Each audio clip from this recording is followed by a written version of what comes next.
Pour bien comprendre un individu autiste, le docteur Aude Etourneau a une définition imparable. Si demain je vous envoyais en Chine, vous ne parlez pas la langue, vous ne connaissez pas nécessairement la culture, peut-être de la nourriture qui vous mettrait mal à l'aise à certains niveaux, c'est le quotidien d'un autiste dans le monde dans lequel on vit. Et dans notre monde, leurs codes ne sont tout simplement pas les nôtres.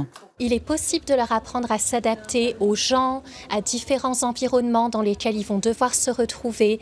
Mais pour que cela soit un succès, il faut avoir des structures bien particulières de mise en place pour les aider dans ces démarches-là. Les recherches australiennes montrent que la méthode américaine de dressage est trop intensive.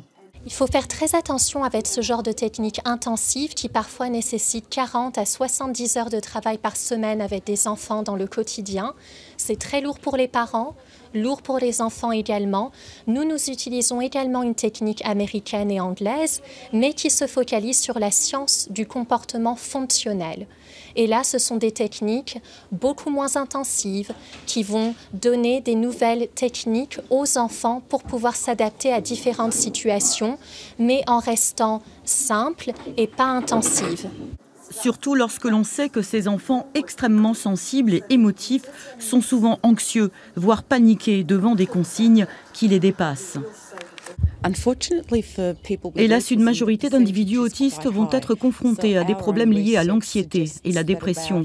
Nos recherches indiquent que 75 à 85% des autistes souffriront d'anxiété à des moments différents dans leur vie. La dépression, elle, affecte environ 50 à 60% des individus également. Donc des statistiques très élevées qui affectent les autistes dans leur quotidien et qui ont un impact sur leur comportement. Toute cette semaine sera consacrée aux dernières recherches comportementales et tout ce que les aidants peuvent leur apprendre pour gagner en assurance. L'échec, pour eux, peut conduire à des blocages durables. Et parmi les maladies auxquelles ils sont confrontés, il y a la dépression.